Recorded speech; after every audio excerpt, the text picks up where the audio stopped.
I'm ending my marriage after discovering that my wife of 20 years cheated on me while we were dating. My wife 44F and I 43M have been married for 20 years. We started dating in high school when I was a junior and she was a senior. For the first 2 years of her college, we were in a long-distance relationship while I finished high school and completed a year at community college. After that, we attended college in the same city for a year and have lived together ever since. We got married the summer after I graduated from college. Our marriage has been great overall, but I initiated a divorce after finding out that she had been sleeping with multiple men during the 2 years we were long distance. Just after Christmas, we got together with some of her college friends for dinner and to catch up.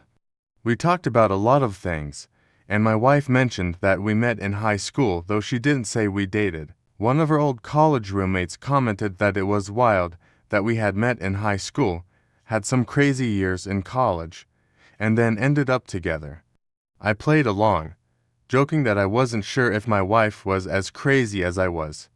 Her roommate started telling a story, but my wife cut her off, saying she was uncomfortable. Sensing something was off, I said that we had actually started dating in high school and were together the entire time she was in college. The room went quiet, and the rest of the dinner became awkward. On the way out, one of her other roommates pulled me aside and suggested I have an honest conversation with my wife about what really happened in college. On the way home, I asked my wife about it, but she brushed me off. I insisted it was important that she be honest with me, but again, she downplayed it. When we got home, I told her I was going to stay at my brother's house until she was ready to talk. The next day, she came over and admitted to sleeping with several men during her first 2 years of college. She claimed she hadn't thought it was a big deal at the time because we were long distance, and she didn't expect a high school romance to last. I pressed for more details, and she admitted to sleeping with at least 10 different men, including 3 guys she introduced me to as friends when I visited on weekends. She also admitted she was still in contact with one of them. I told her I wanted a divorce and started the paperwork on January 2nd. Her family and some of mine insist that I shouldn't throw away our marriage over a few mistakes, but I refuse to accept years of infidelity and decades of deception. Our 2 kids, who are 17 and 19, will understand why I need to leave. Am I wrong for ending the marriage? I feel like I'm going crazy with the number of people telling me to overlook this. Edit. I wanted to clarify a few things. 1. My wife and some friends claim it's common to sleep with other people in a long-distance relationship and that I'm the odd one out for not doing the same. I felt like I was being gaslit and wanted an outside perspective. Given that we live in a state with a waiting period for divorce finalization, I thought it made sense to get some insight. Some people agree with my wife, but they seem to be a significant minority. 2. During the 2 years of long distance, we saw each other a couple of weekends per month. It was a 3-hour drive, so while it was long distance, it wasn't like we were on opposite coasts. 3. The 3 guys I met during that time were at parties. My relationship with my wife wasn't really brought up, so I don't know if they were aware she was dating me. 4. The guy she remained in contact with later married a mutual friend from college. He's not someone she secretly messages, he's part of our wider social circle. Since I found out, I've spoken with him, and he said he didn't know we were dating back then. He has since blocked my wife on social media. 5. Some asked why her college roommates didn't realize at our wedding that the timeline didn't add up. Our wedding was a small ceremony with just close family in Texas, followed by a big party on the East Coast. Since there wasn't a traditional reception where we shared details of our story, her roommates never put the pieces together. They assumed we only dated for the year we were in the same city. 6. I was open to therapy, but my wife's insistence that this was normal and that I was overreacting was too much for me. She only showed remorse after I filed for divorce. Recently, she's gone back to insisting she did nothing wrong, making me feel even more gaslit. 7. I'm not getting a paternity test unless my kids ask for one. I have no doubts that they are biologically mine, but even if they weren't, they are my children. I've raised them for 19 years, and nothing will change that. After talking with my wife in therapy and texting two of her former roommates, I learned more about what happened in college. Her roommates suspected cheating back then, but assumed my wife had told me about it before we got married. The roommate who pulled me aside recently was disturbed to realize that my wife had never come clean. Regarding the men she introduced me to, one of them later married a mutual friend, which is why we remained in contact. He never knew about our relationship. For the other guys, my wife didn't plan to introduce me to them. It happened because I wanted to go to parties while visiting her. Since I hadn't experienced many parties in high school or community college, I wanted to go when I visited. My wife hadn't expected me to meet those men at those parties. While I still think it's awful, I now understand she wasn't intentionally parading me in front of them. Therapy focused on why I see this as a betrayal while she initially didn't. She insisted that since these weren't romantic relationships, unless one-night stands or friends with benefits, it wasn't a big deal. But I pointed out that we never agreed to an open relationship. She even admitted that she actively prevented me from doing the same. Eventually, after talking with friends, she agreed that it was a breach of trust. This understanding helped us shift from arguing to having honest discussions, which is why I'm hopeful we can co-parent effectively. Why I'm 100% set on divorce. Two major things sealed my decision. First, about 10 years ago, we had a rough patch and a dead bedroom for 2 years. She said our intimacy had become boring, so tried to spice things up with character play and toys, nothing extreme. She now admitted that she had been hung up on some college experiences she refuses to talk about. When I unknowingly tried similar things, it made her feel guilty and awkward because it reminded her of other men. If those experiences were truly meaningless, they wouldn't have this lasting impact. Second, since the pandemic ended, she has been flirting with coworkers on business trips. She insists she never slept with anyone, but she admitted to going on at least one date with a male coworker. That was the final deal breaker for me. We told our kids we are divorcing due to mistakes made in college that we couldn't move past. My 19-year-old, who is in college, asked if I had ever cheated. My wife was shaken, but admitted she was the one who had been unfaithful.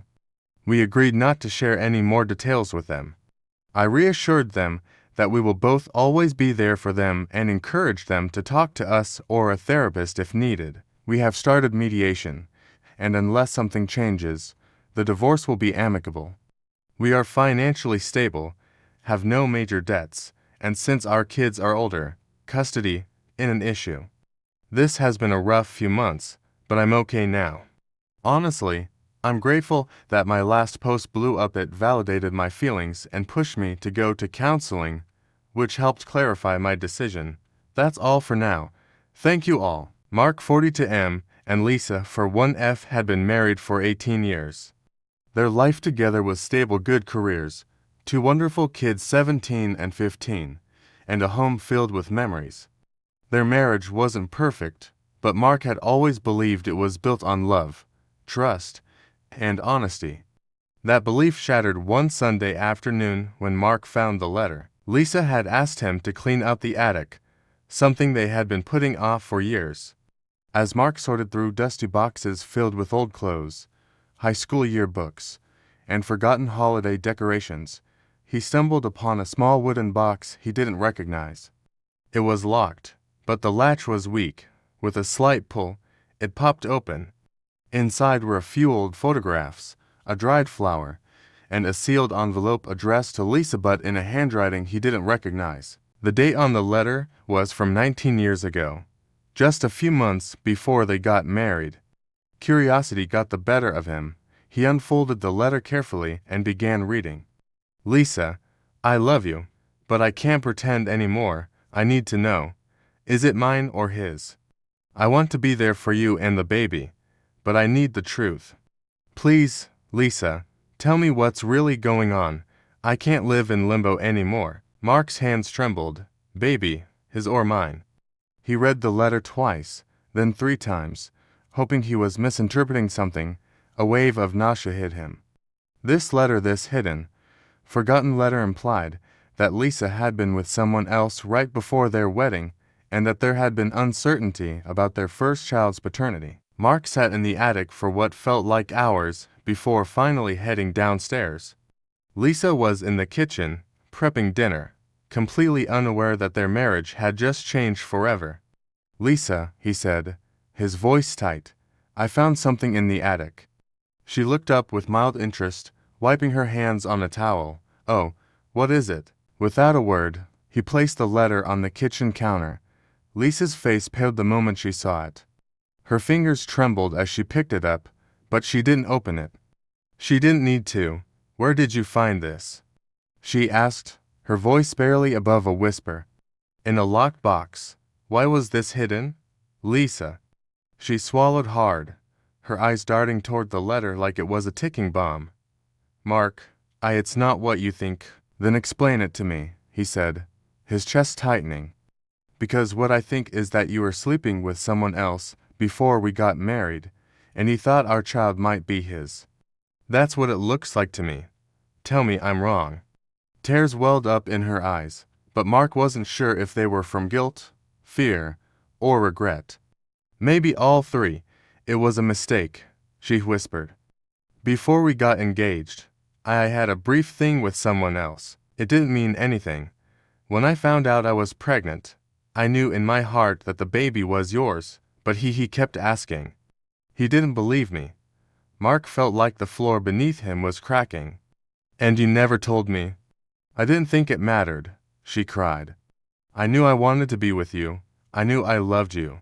I didn't want to ruin what we had over something that was over before we even got engaged. Mark exhaled sharply, shaking his head. Lisa, you let me raise our child for 17 years without telling me there was even a chance he wasn't mine. How could you hide something like that from me? I was scared, she admitted, voice breaking. I thought if I told you back then, you would have left me. And then, as the years passed, I convinced myself that it didn't matter anymore. You're his father. Mark, you always have been, you always will be, but you took that choice away from me, he said, his voice steady but filled with pain. You decided for me. That's what I can't forgive, the fallout. The next few days were a blur of arguments, long silences, and separate bedrooms. Lisa kept trying to explain, trying to convince Mark that their family was real, that their love was real, that nothing from the past could change what they had built together. But Mark couldn't stop thinking about the betrayal, not just the physical act, but the years of deception. If Lisa had been capable of keeping something this big from him for nearly 2 decades, what else had she hidden? One night, after another tense conversation, Mark made his decision. I need space, he told her. I'm going to stay at my brother's for a while. Mark, please, Lisa begged, her voice cracking. Don't do this. I love you. You love me. We have a life together. You had 19 years to tell me the truth, he said. And you only told me because I found the letter. She had no response to that. The decision. Mark's time away gave him clarity. He wasn't sure if he wanted a divorce, but he knew things could never go back to how they were. He also knew one thing for certain. He wouldn't let his children suffer for their mother's mistakes. When he met his son for coffee one afternoon, the weight of the situation settled heavily on him. He studied his son's face, wondering if there was a possibility, however small, that he wasn't his. But when his son smiled, when he laughed, when he talked about college plans, Mark realized that biology didn't matter.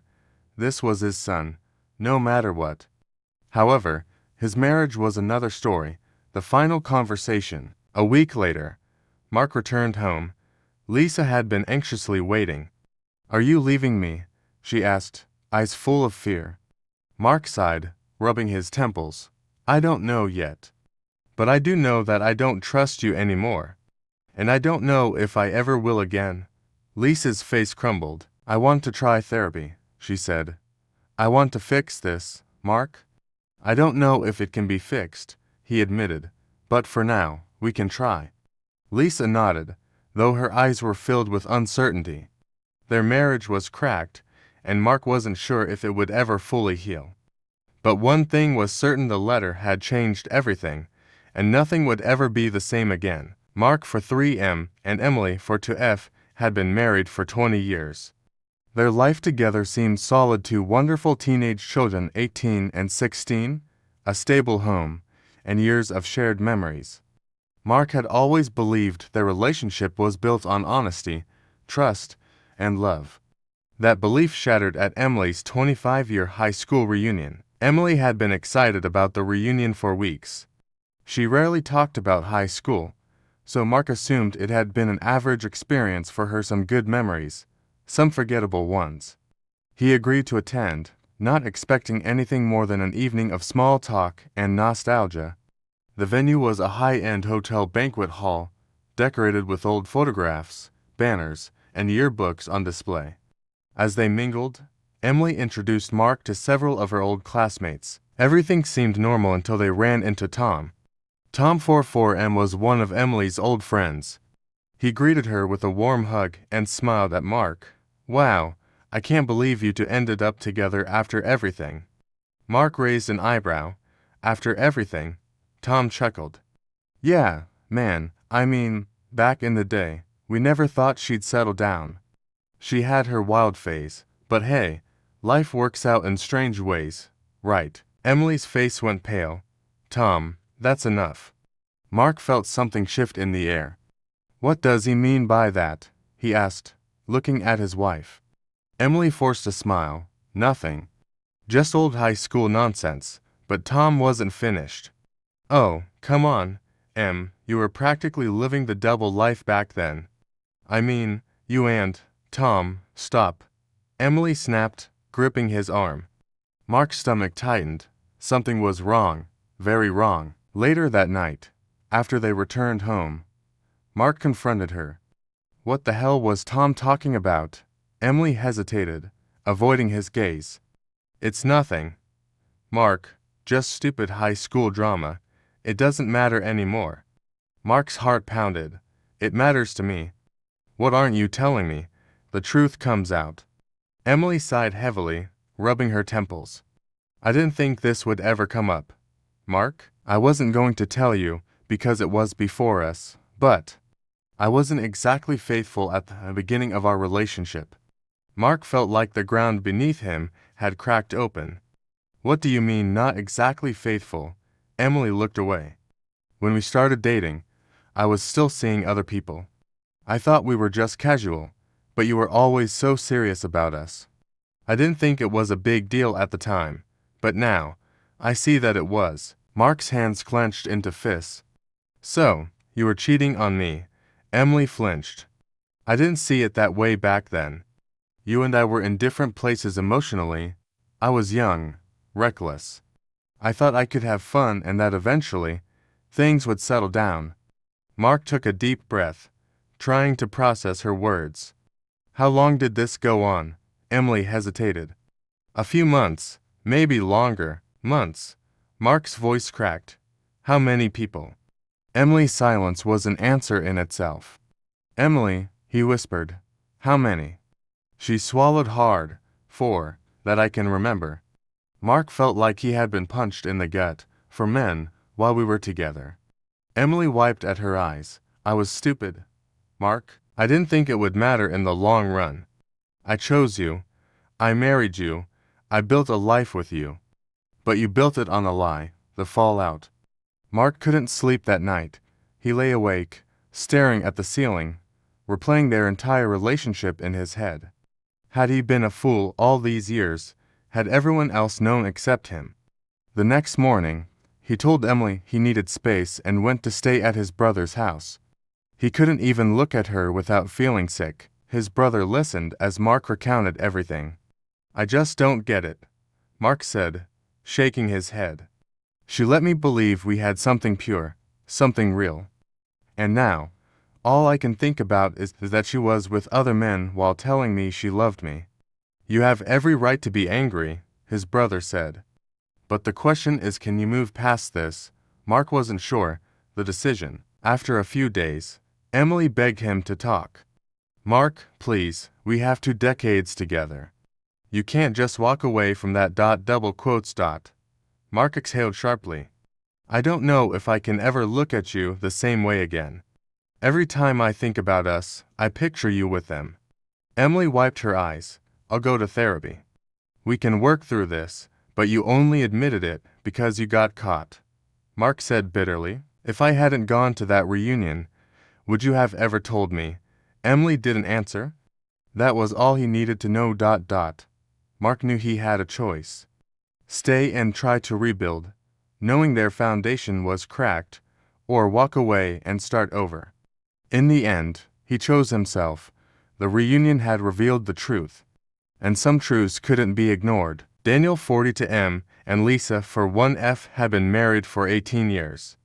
They had 2 teenage kids, a comfortable life, and a marriage that seemed, at least to Daniel, solid. Sure, there had been ups and downs, but nothing major until one night. A single message shattered everything. Daniel was sitting in his home office, finishing up some late-night work, when his phone buzzed. It was a message from an unknown number. Hey, I don't know if you know me, but I thought you should be aware. Lisa hasn't been honest about her business trips. Daniel frowned, his heart already pounding. He stared at the message, his fingers hesitating before typing back. Who is this? What are you talking about? No response. He immediately called Lisa, who was supposed to be in Chicago on a 3-day work trip. She picked up after a few rings, her voice sounding normal. Hey, babe, everything okay? Daniel forced himself to sound casual. Yeah, just checking in. How's the conference? Lisa sighed. Long and exhausting, but productive. Just got back to my hotel. Why? Daniel clenched his jaw. No reason, just missed you. Lisa chuckled. Aw, that's sweet. I'll be home soon. After they hung up, Daniel sat in silence. The message rattled in his mind. He wanted to believe it was a prank, but something didn't feel right. The next day, Daniel checked their shared credit card account. Lisa had booked a hotel in Chicago, just like she said, but another charge caught his eye. A dinner receipt, 2 entrees, 2 drinks. Daniel stared at the transaction. It was nothing conclusive, but his stomach twisted. Who was she having dinner with? He decided to dig deeper.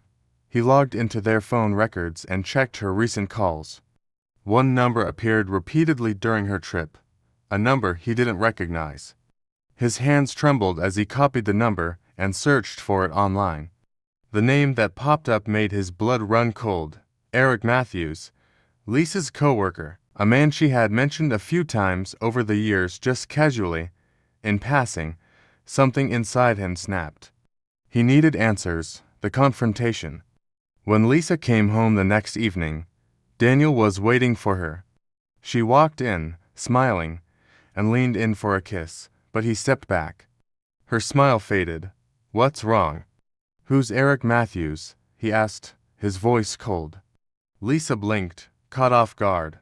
He's a guy from work. Why? Daniel held up his phone. You've been calling him a lot. And you had dinner with him in Chicago. Lisa's face paled. Daniel, it's not what you think. Then tell me what it is. Lisa sighed, rubbing her forehead. Okay, I should have told you. Eric and we've gotten close. But not in the way you're thinking. We're just friends. Daniel crossed his arms. Friends. Friends who go on business trips together and have secret dinners. She hesitated. I didn't tell you, because I knew you'd overreact. Daniel laughed bitterly. Overreact? Someone literally messaged me, warning me about you. And now I find out you've been hiding this guy from me. Lisa's eyes widened. Someone messaged you. Yes, someone who knew you weren't being honest. She shook her head. Daniel, I swear, I didn't cheat. I admit I should have told you about spending time with Eric, but it's nothing physical. Daniel clenched his fists. Then why does it feel like you're lying? The truth comes out.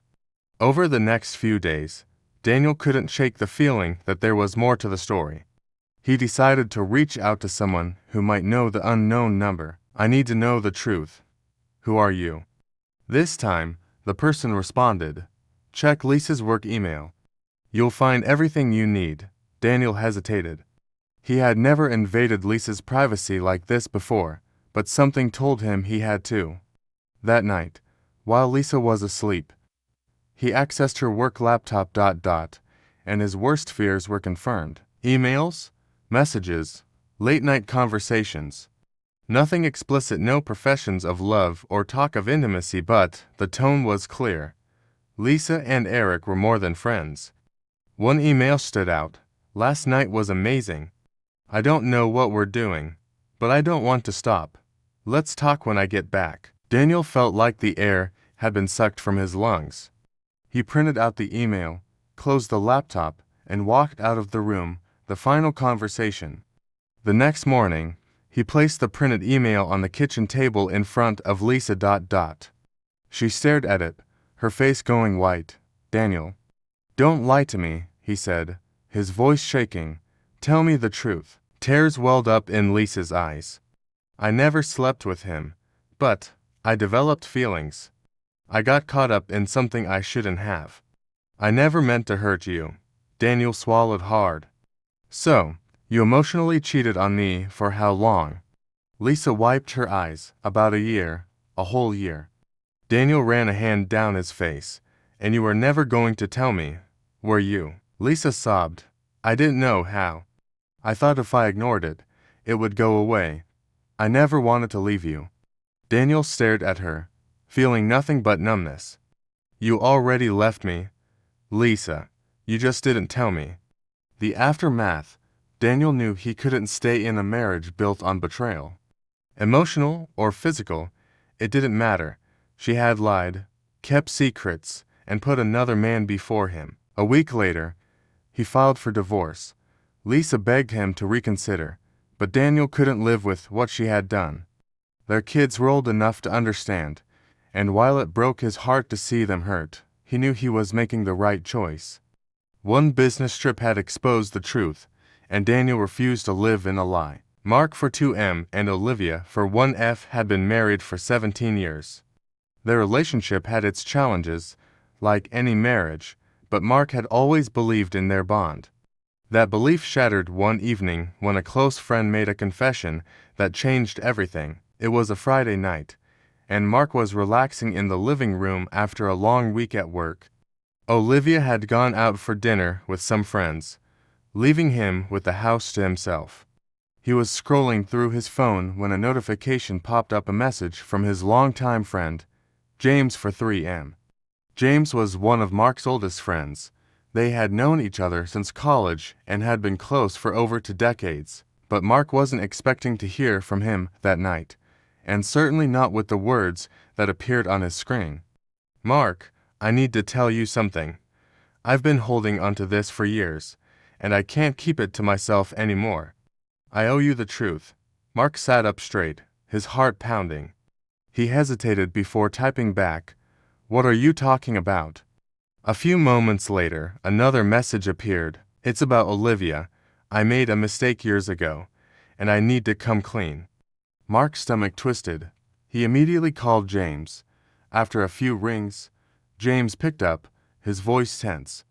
Mark, I'm so sorry, but I need to tell you this in person. Mark felt a cold sweat form on his forehead. Tell me what? James sighed heavily. I had an affair with Olivia. It happened years ago. I swear, it was a mistake. But you deserve to know. A past betrayal. Mark felt like the air had been sucked out of the room. His grip on the phone tightened. When? His voice was barely above a whisper. About 10 years ago.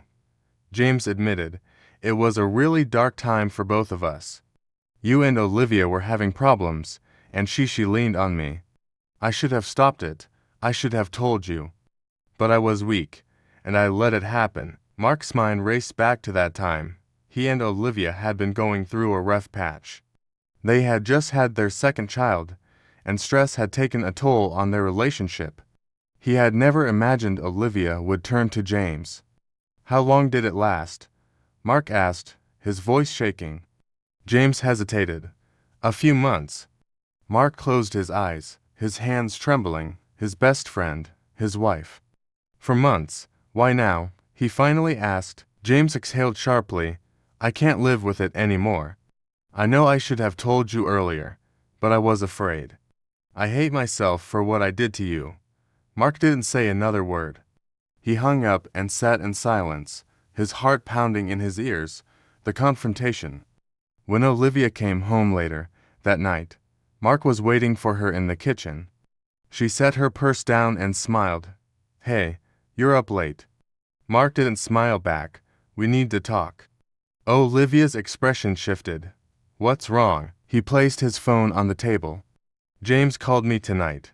Olivia froze. The color drained from her face. "Oh?" Mark studied her reaction carefully. "He told me everything." She swallowed hard. "Mark, don't lie to me," he interrupted, his voice dangerously low. "How could you, with him? My best friend." Tears welled up in her eyes. "It was a mistake. It didn't mean anything." Mark clenched his fists. "It meant something to me. I was struggling, and instead of working through it, you turned to him. I was lost," Olivia whispered. "We were fighting all the time, and I felt like you didn't love me anymore." "That's your excuse." Mark shook his head. "And you just pretended like nothing happened for 10 years. "I was scared," she admitted. "I wanted to move on. I didn't want to destroy our family." Mark's jaw tightened.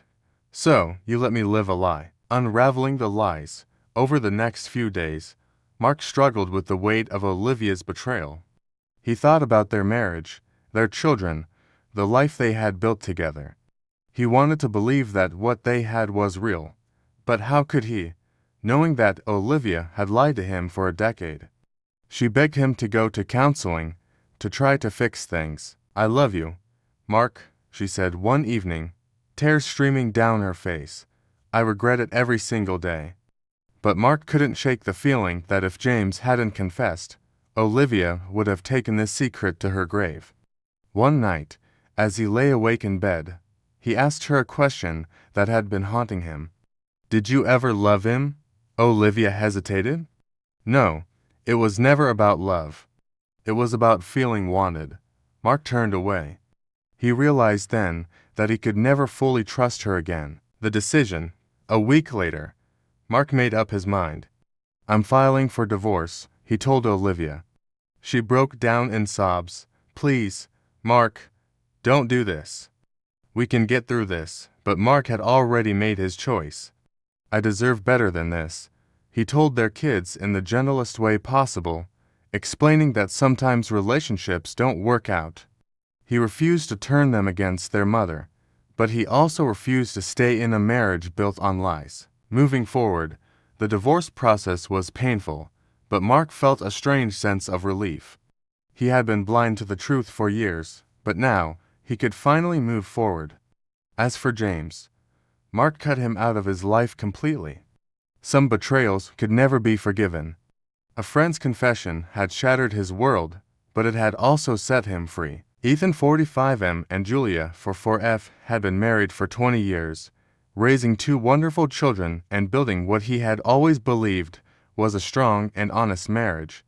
They had met in college, fallen in love quickly, and built a life together filled with shared memories, challenges, and triumphs. But all of that changed on an ordinary afternoon when Ethan stumbled upon a diary hidden deep in their attic. The discovery. It started with a simple task.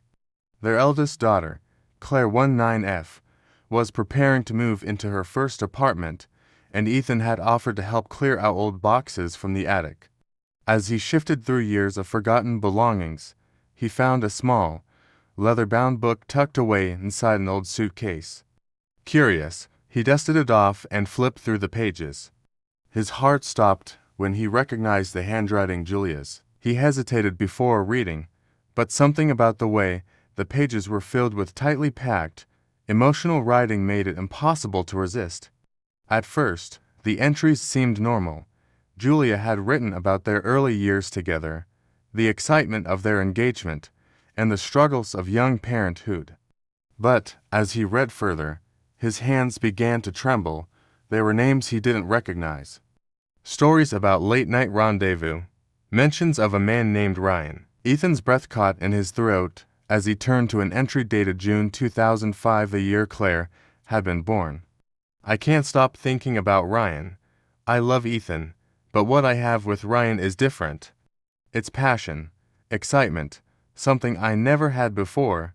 I don't know what to do. Part of me wants to run away with him, but I know I can't. Ethan is a good man. He doesn't deserve this. Ethan's vision blurred as he read the words over and over. His wife had been in love with another man.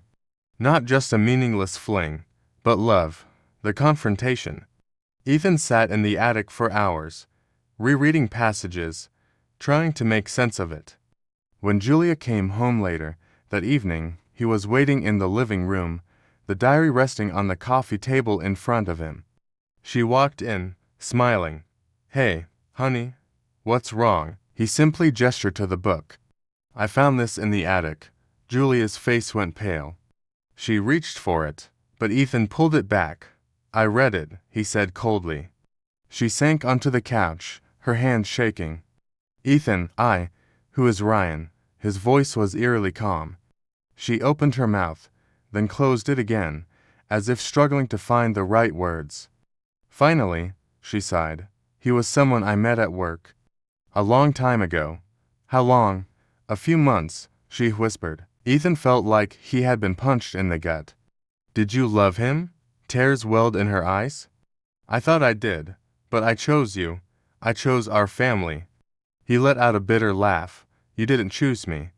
You settled for me, unraveling the past." Over the next few days, Ethan pressed for answers.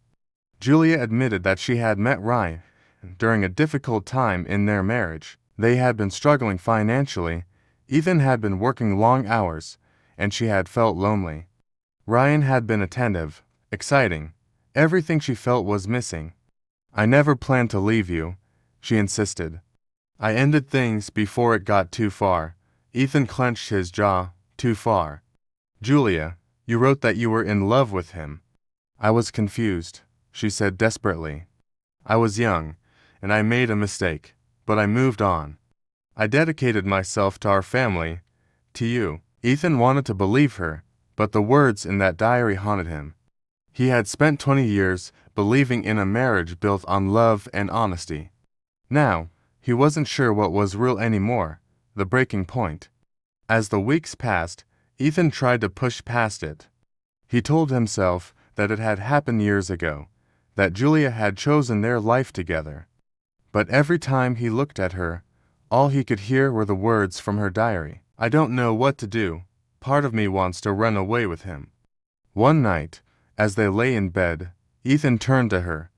"If I hadn't found the diary, would you have ever told me?" Julia was silent for a long time. Then, in a voice barely above a whisper, she said, "No." And that was the moment Ethan knew their marriage was over. The decision, the next morning, he sat her down. "I want a divorce." Julia's face crumbled. "Ethan, no, please, I love you. We have a life together, a family. You should have thought about that before falling in love with someone else," he said quietly. She sobbed, begging him to reconsider. But for Ethan, the damage had already been done. It wasn't just about the affair, it was about the years of lies.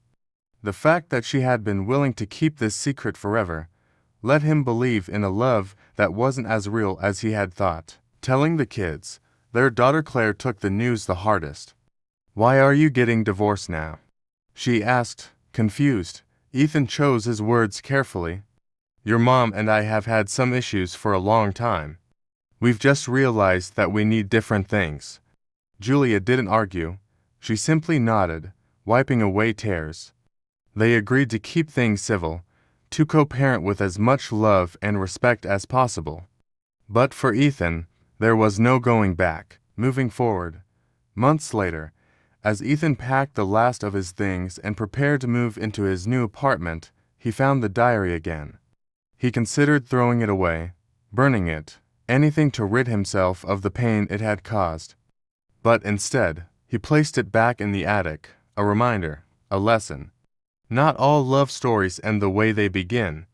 Some lives are built on different truths, different choices. And some secrets, no matter how well hidden, always find their way to the surface. Mark 42M and Lisa 41F had what most people would call a stable and happy marriage. They had been together for nearly 18 years, had 2 wonderful children, and had built a life that, on the surface, seemed perfect. Mark always believed they had an unbreakable bond. That was until he stumbled upon an email that was never meant to be seen. It happened on a Tuesday evening, a completely ordinary night. Lisa was in the kitchen, preparing dinner, while Mark sat at their shared home office desk, using her laptop to check their finances. Lisa had asked him to print out a form for their son's school, and as he searched for the file, his eyes landed on a folder titled Drafts in her email. Curious, he clicked on it. There weren't many emails inside, just a few unfinished work-related ones until he saw one with a date from 15 years ago. The subject line was empty, but what caught his attention was the recipient, Jake Turner. Jake was Lisa's ex-boyfriend, the one before Mark.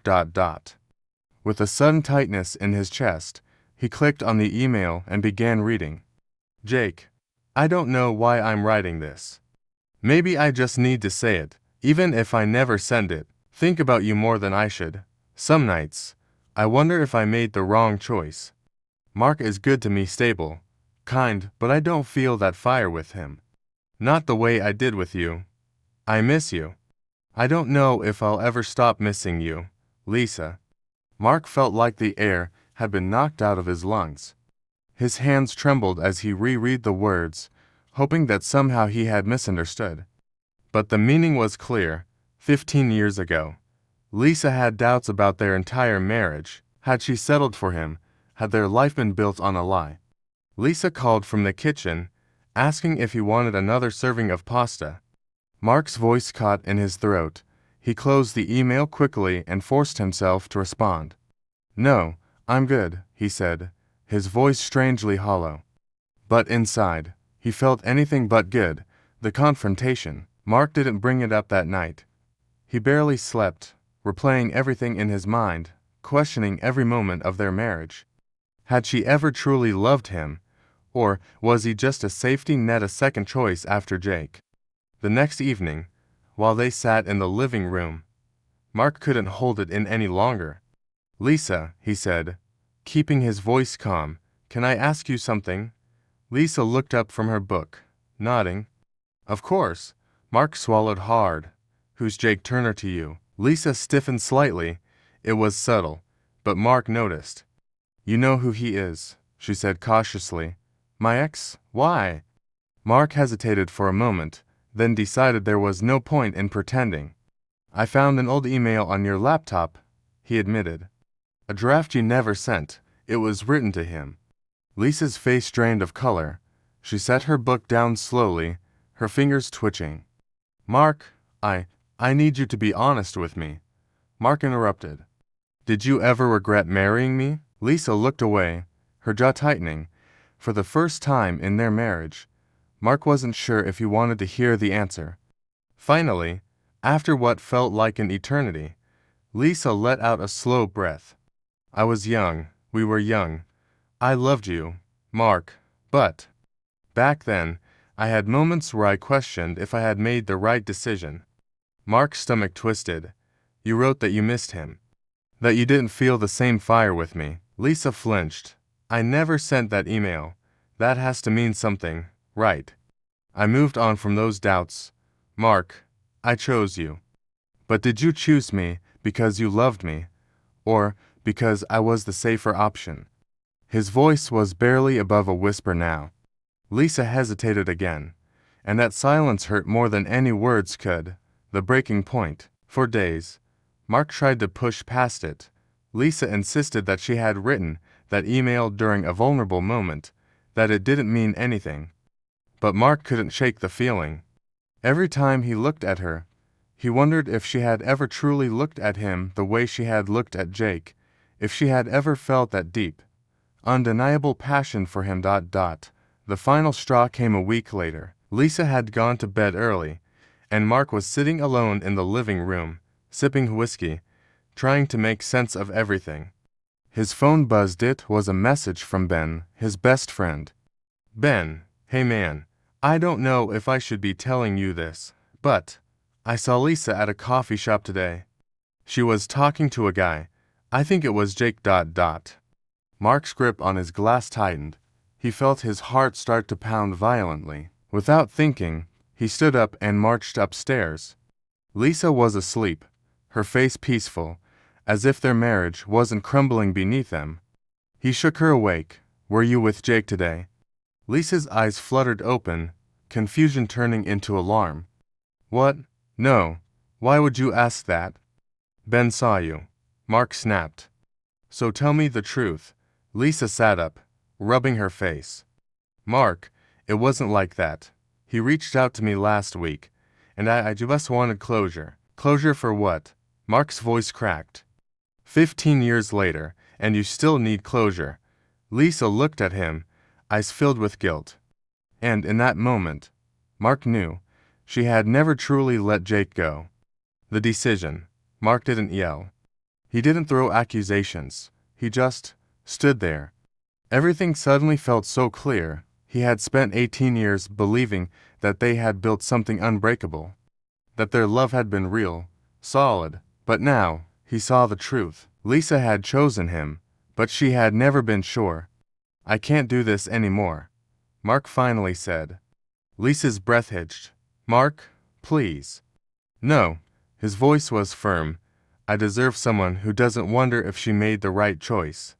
Lisa started crying, but Mark didn't feel anger anymore, just a deep, aching sadness. By the next morning, he had packed a bag and moved into a hotel. A week later, he filed for divorce. Lisa begged him to reconsider, but Mark knew that if he stayed, he would spend the rest of his life wondering if he was enough. And he couldn't live like that. His marriage had been built on a foundation of doubt. And now, he was finally choosing himself. Epilogue. Months later, Mark sat in a cafe, drinking coffee alone. He wasn't angry anymore. He wasn't even heartbroken. He had peace. And for the first time in years, he was looking forward to the future. I 35 have always been a logical person. I don't believe in the supernatural, conspiracy theories, or anything that can't be explained with cold, hard facts. But after what happened on my late-night drive last month, I've been questioning everything. It started when I was driving back home from a work trip. I live in a small town about 5 hours away from the city, and I had stayed later than planned to a last-minute meeting. By the time I left, it was close to midnight. I wasn't too worried. Driving alone at night never bothered me. I had my favorite podcast playing, a cup of gas station coffee, and a nearly empty highway ahead of me. I had driven this route dozens of times before, so I knew every turn, every landmark, every small town I'd passed through. About 2 hours into my drive, I saw someone standing on the side of the road. It was a woman wearing a long coat, her dark hair falling over her face. I slowed down slightly, debating whether I should stop. It was the middle of nowhere, and she had no car nearby. Maybe she had broken down or needed help. But something about her made my skin crawl. She wasn't waving for help. She wasn't looking at my car as I approached. She stood perfectly still, facing the road, her posture unnaturally rigid. I told myself it was just paranoia and kept driving. As I passed, I glanced in my rearview mirror. She hadn't moved. She was still standing there, staring straight ahead. A chill ran down my spine. I shook it off and continued driving. About 10 minutes later, my car started acting up. The radio cut out, and my headlights flickered for a second. My heart started pounding, but I chalked it up to bad luck. I had recently gotten the car serviced, So I knew it couldn't be anything serious. Then I heard it. A soft, shallow breath. Inside my car, I froze. My hands tightened on the wheel as I tried to convince myself I was imagining it. Maybe it was the air vents. Maybe I was just tired. But then, in the reflection of my rearview mirror, I saw something, a shape, a person, sitting in my back seat. My stomach dropped. My breath caught in my throat. I slammed on the brakes. My car skidded to a stop, and I scrambled to turn around, my heart hammering in my chest. But when I looked, the back seat was empty. I was shaking. I took a few deep breaths and told myself it had to be my imagination, stress, fatigue, a trick of the light. But my gut was screaming at me to turn around and drive straight back to the city. Instead, I pressed on, my hands gripping the wheel so tightly my knuckles turned white. For the next hour, nothing happened. I started to relax, even laughing at myself for getting so worked up. I was being ridiculous. Just because I saw some strange woman on the side of the road didn't mean something supernatural was happening. Then I saw her again. Standing on the side of the road, the same long coat, the same dark hair covering her face, but this time, she was closer. I barely had time to process what I was seeing before my car radio crackled to life. A static-filled whisper filled the car. I couldn't make out the words, but the tone sent shivers down my spine. I didn't stop. I didn't slow down. I pressed my foot to the gas pedal and sped past her. This time, I didn't dare look in the mirror. The town was still over an hour away, but I wasn't stopping until I got there. Then, my phone buzzed. I jumped at the sudden vibration. It was a text message from an unknown number. "Why didn't you stop?" My throat went dry. I stared at the message, my hands sweating against the steering wheel. I didn't recognize the number. Before I could even think about responding, another message came in. "I know you saw me." I felt sick. My eyes darted to the rearview mirror again, expecting to see someone sitting behind me. The back seat was empty. I swallowed hard and turned my phone off, throwing it onto the passenger seat. I kept driving. Faster. The air in the car felt heavy, suffocating. The smell of something faintly metallic filled my nose like rust or blood. And then I heard the breathing again. This time, it was closer, right behind my ear. I let out a strangled yell and swerved, barely keeping the car on the road. I turned on every interior light, my hands shaking. The back seat was still empty. But the smell of rust was stronger now. I forced myself to focus. The town was close. I just had to make it a little farther. I turned the radio off completely, not wanting to hear any more static or whispers. I kept my eyes locked on the road, refusing to look in the mirror again. When I finally reached the town limits, my body sagged in relief.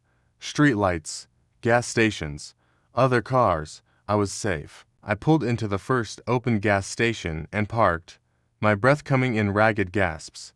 I didn't move for several minutes, my heart still racing. Eventually, I forced myself to turn around. The back seat was empty. I laughed hollow, shaky. Maybe I really had imagined it all. Stress, sleep deprivation, just a combination of weird coincidences. I grabbed my phone from the passenger seat and turned it back on. There was another text message. "See you next time." A cold chill crept down my spine. I haven't driven that road since. But sometimes, late at night, I swear I hear breathing in my car. And when I look in the mirror, for just a split second, I see someone sitting in the back seat, watching me. I always thought my marriage was solid and checkable even. My wife, Laura, and I had been together for 15 years, sharing memories, raising our 2 children, and building a life that felt like home. But sometimes, it only takes one small thing to tear down everything you've built. For me, it was a birthday card, a simple, innocent-looking birthday card. It all started on a quiet Tuesday evening. Laura had just returned home from work, exhausted but smiling as she placed a stack of mail on the kitchen counter. I sifted through the usual assortment of bills and junk mail when a bright envelope caught my eye. My name was written on the front, but something about it felt off. The handwriting was unfamiliar, the envelope slightly scented. Curious, I opened it. Inside was a beautifully decorated birthday card, signed with a name I didn't recognize. Ethan. The message inside made my heart drop. Happy birthday. Love. I can't wait for our next weekend together. Every moment with you is worth the wait. Yours, Ethan. At first, my mind struggled to process it. I read it over and over, hoping I had somehow misread the words. My birthday was 2 weeks ago. Laura had thrown me a wonderful party, with close friends and family celebrating with me. But this card had nothing to do with that celebration. I turned to Laura, who had been busy putting away groceries. Who's Ethan? I asked, my voice sharper than I intended. She froze, her hand still gripping a carton of milk. For a long moment, she said nothing. Then, she laughed nervously. What? I have no idea. I held up the card, my fingers trembling. Then explain this. Her face paled. She took a step forward, snatching the card from my hands. This this must be some kind of mistake. Maybe it was meant for someone else. I didn't buy it. Then why is my name on it? She looked at the card again, as if she could will it out of existence. Then, she sighed and sat down at the kitchen table. I was going to tell you, she murmured. The room seemed to shrink around me. Tell me what? Her fingers traced the edge of the card. Ethan is someone I met at work. It started as just talking, but she swallowed hard. It turned into something else. I couldn't breathe. The woman I had loved and trusted for 15 years had been lying to me. How long? I asked, my voice barely a whisper. She hesitated. 6 months. 6 months. Half a year of secrets, of stolen moments, of whispered phone calls and deleted texts. My stomach twisted. So all this time, you've been. No, she interrupted quickly. I mean, I never. It wasn't physical. Just emotional. But I know that doesn't make it any better. I sat down, my mind racing. Was that supposed to be a comfort? That she hadn't crossed that line yet, but she had still betrayed me, still lied to me. And what about this next weekend together line in the card? You were planning to meet him again, I stated. She dropped her gaze. Yes, I clenched my fists. Why, Laura, why would you do this to me? To us. Tears welled in her eyes. I don't know. I was lonely. We got so caught up in work, kids, responsibilities. I didn't mean for it to happen, but he listened to me in a way I felt you hadn't in years. Her words stung, but I wasn't sure if I was more hurt or angry. And what about me? You never talked to me about how you were feeling. Instead, you went to someone else. I know, she whispered. I made a terrible mistake. Silence settled between us. My mind was a storm of emotions. Could I forgive her? Could I trust her again? This wasn't just about a card. It was about the choices she had made leading up to it. I need time, I finally said, standing up. I can't do this right now. She reached for me, but I stepped back. Please, don't go. I have to, I said, grabbing my keys. I'll be back when I'm ready to talk. I left, the card still clutched in my hand. I drove around for hours, trying to make sense of everything. I thought about our life together, the years we had spent side by side. Could I really walk away from it all? When I finally returned home, Laura was waiting at the kitchen table, eyes swollen from crying. I'll go to counseling, she said before I could even speak.